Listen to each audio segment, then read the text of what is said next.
এখনো সময় আছে মুসলমান, আমরা দলবদ্ধ হই, ঐক্যবদ্ধ হই, নয়তো ভিন্ন ধর্মাবলম্বী লোকেরা যখন মুসলমানদেরকে মারা শুরু করবে, কে আওয়ামী লীগ করে, কে বিএনপি করে, কে জাতীয় পার্টি করে, কে জামাত ইসলাম করে, কে তাবলীগ জামাত করে, এটা দেখবে না, শুধু দেখবে তুই মুসলমান কিনা, ঠিক কিনা? যদিও আমরা ইমানদার দাবি করি, কিন্তু প্রকৃত ইমানদার লোক আমরা খুঁজে পাই না, ঠিক কিনা? প্রকৃত ইমানদার খুঁজে পাই না। কি রকম দেখেন, যে রাসূল সাল্লাল্লাহু আলাইহি ওয়াসাল্লাম খাওয়ার শেষে মিষ্টান্ন জিনিস পান করা কি? কথা বলেন সুন্নত। মেসওয়াক করা কি? সুন্নত। ইয়া নবী সালাম আলাইকা, ইয়া রাসূল সালাম আলাইকা, তারপর 10 কান গরম গরম জিলাপি খাওয়া সুন্নত। কিন্তু বাতিলের বিরুদ্ধে তরবারি ধরা কি? সুন্নত। রাসূল ধরেছিলেন, এটাও সুন্নত। কিন্তু এই সুন্নতটা আমরা পালন করি না, এই সুন্নতটা আমরা পালন করি না। অথচ আমরা দাবি করি আমরা রাসূলের উম্মত, আমরা মুসলমান। শুধু দেখবে যে তুই মুসলমান কিনা।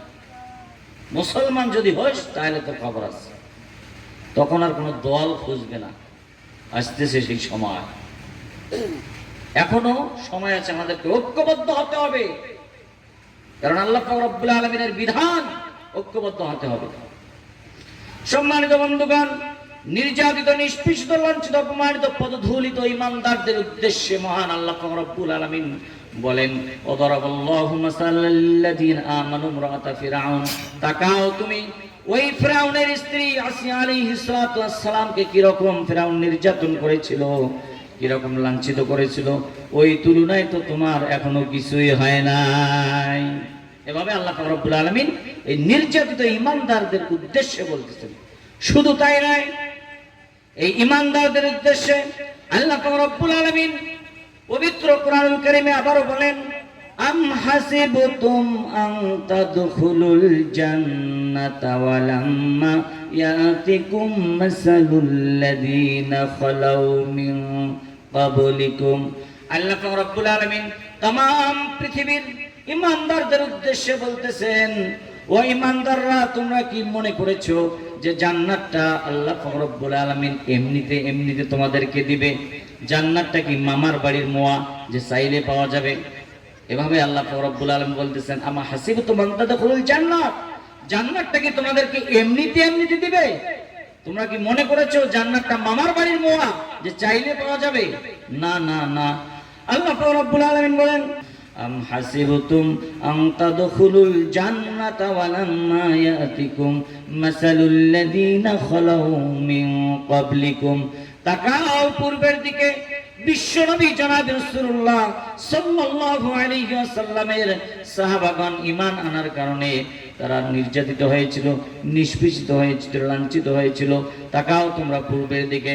সম্মানিত বন্ধুগণ, আমিরুল মুমিনিন হযরত উমর রাদিয়াল্লাহু তাআলা আনহু তিনি দেখতে পারলেন একদিন হযরত খাব্বাব রাদিয়াল্লাহু তাআলা আনহুকে খালি গায়ে দেখতে পারলেন। যে তিনি যখন দেখলেন তেনার পিঠের মধ্যে এমন কিছু ছোট ছোট দাগ রয়েছে, মানুষের যেমন ফোড়া হয়, বসন্ত হয়, এইরকম দাগ রয়েছে, কোমরটা চিকন হয়ে গেছে। এই দৃশ্য দেখে আমিরুল মুমিনিন উমর রাদিয়াল্লাহু তাআলা আনহু বললেন, ও ভাই খাব্বাব, তোমার কি বসন্ত হয়েছিল কিনা? তোমার এই পিঠের এই অবস্থা কেন? এই কথা শোনার সাথে সাথে হযরত খাব্বাব রাদিয়াল্লাহু তাআলা আনহু দু চোখ থেকে পানি অজস্রভাবে বাইর হচ্ছে, তিনি কান্না শুরু করে দিলেন। আমিরুল মুমিনিন জিজ্ঞাসা করলেন, ও ভাই, আমি কি কোনো ভুল বললাম নাকি? আপনি কান্না করতেছেন কেন? এই কথা বলার সাথে সাথে হযরত খাব্বাব রাদিয়াল্লাহু তাআলা বললেন, ভাই উমর রে, তাহলে শুনো, আসলে আমার কোনো বসন্ত হয় নাই। আমার শুধু একটাই অপরাধ ছিল। এই অপরাধটি হচ্ছে আমি ঈমান এনেছি, ইসলাম গ্রহণ করেছি, রাসূলকে নেতা মেনেছি।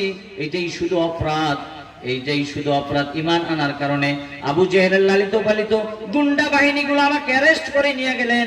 নিয়ে যাওয়ার পর আবু জেহেল আমাকে জিজ্ঞাসাবাদ করলেন, ও খাব্বাব, আমি এখন শুনতে পারলাম তুমি নাকি ঈমান এনেছো, ইসলাম গ্রহণ করেছো। আমি বললাম যে হ্যাঁ আবু জাহেল, আপনি যা শুনেছেন তা ঠিক আছে, আমি ইসলাম গ্রহণ করেছি, ঈমান এনেছি, রাসূলকে নেতা বলে মেনেছি। যখন এই কথা শুনলেন, শোনার সাথে সাথে আবু জাহেল, তার হাতে ছিল চাবুক, এই চাবুক দিয়ে হযরত খাব্বাব রাদিয়াল্লাহু তাআলা আনহুকে মারা আরম্ভ করলো। মারতে মারতে পিঠ থেকে অজস্রভাবে রক্ত ঝরা শুরু করলো, ফিংকি মেরে রক্ত বাইর হওয়া শুরু হলো। এভাবে মারতে মারতে এক পর্যায়ে বললেন, ও খাব্বাব শুনো, তুমি যদি ইসলাম পরিত্যাগ না করো তাহলে এর চেয়ে বেশি নির্যাতন আমি করব। এই কথা বলার সাথে সাথে হযরত খাব্বাব রাদিয়াল্লাহু তাআলা আনহু বললেন, ও আবু জাহেল শুনো, যতক্ষণ পর্যন্ত আমার দেহে এই প্রাণ পাখিটা রয়েছে ততক্ষণ পর্যন্ত আমি ইসলাম থেকে কখনো পিছপা হব না। বলুন না সুবহানাল্লাহ। তাদের ঈমানটা ছিল কি? খাঁটি ঈমান, ঠিক কিনা? মজবুত ঈমান। ইন্নামাল মুমিনুনা আল্লাযীনা ইযা যুকিরুল্লাহু ওয়াজিলাত কুলুবুহুম ওয়া ইযা তুলিয়াত আলাইহিম আয়াতু যাদাতুহুম ঈমানা। বলুন আল্লাহু আকবার। মুমিন তো হচ্ছে তারাই, মুমিন হচ্ছে তারাই যাদের সামনে কোরআনের কথাগুলো বলা হয়, কোরআনের কথাগুলো বলা হয়, আল্লাহর কথাগুলো বলা হয়, তাদের হৃদয়টা ভয়ে প্রকম্পিত হয়, ঠিক কিনা? এবং যাদের সামনে কোরআনের আয়াতগুলো পাঠ করা হয়, আবৃত্তি করা হয়, তাদের ঈমানগুলো শক্তিশালী হয়, মজবুত হয়। বলুন সুবহানাল্লাহ।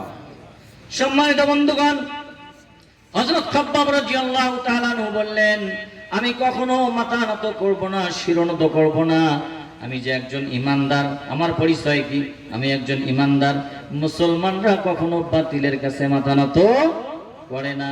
बातिल से दबने वाले अय्यासिमा नहीं हम, बातिल से दबने वाले अय्यासिमा नहीं हम, सो करबर जुबा है इम्तिहा हमारा। আল্লাহু আকবার। মুসলমানরা কখনো বাতিলের কাছে মাথা নত করে না। সম্মানিত বন্ধুগণ, হযরত খাব্বাব রাদিয়াল্লাহু তাআলা আনহু এই কথাই বললেন। তারপর আবু জাহেল কি করলেন দেখেন। আবু জাহেল তার লালিত পালিত গুন্ডা বাহিনীদেরকে বললেন, ও গুন্ডা বাহিনীরা শোনো, তোমরা হযরত খাব্বাবকে নিয়ে যাও, উত্তপ্ত বালুর কাছে নিয়ে যাও। যখন মরুভূমিতে নিয়ে গেলেন এবং কিছু রড, গরম লোহা নিয়ে গেলেন, নিয়ে যাওয়ার পর লোহাগুলো ওই গরম বালুর মধ্যে বিছাই দিলেন। বিছাই দেওয়ার পর হযরত খাব্বাব রাদিয়াল্লাহু তাআলা আনহুকে চিৎ করে শোয়ালেন। শোয়ানোর পর হযরত খাব্বাব রাদিয়াল্লাহু তাআলা আনহু যেন নড়াচড়া করতে না পারে, এজন্য বড় একটি পাথর তেনার বুকের মধ্যে দিয়ে দিলেন। সম্মানিত বন্ধুগণ, এই হযরত খাব্বাব রাদিয়াল্লাহু তাআলা আনহু প্রথমে চামড়াগুলো পুড়ে গেল, গোশগুলো পুড়ে গেল এবং রক্ত দিয়ে ওই গরম লোহাগুলো নিভে গেল, আগুনগুলো নিভে গেল। এই কথাই বলতেছেন যে ভাই উমর ঈমান আনার কারণে আমাকে এরকম নির্যাতন করেছিল। এই যে দাগগুলো তুমি দেখতে পাচ্ছো, এগুলো হচ্ছে সেই লোহার দাগ। বলুন আল্লাহু আকবার। তারপরেও ঈমান থেকে পিছপা হননি। মুসলমানরা ফাঁসির কাস্টে যেতে পারে কিন্তু ঈমান ছেড়ে দিতে পারে না।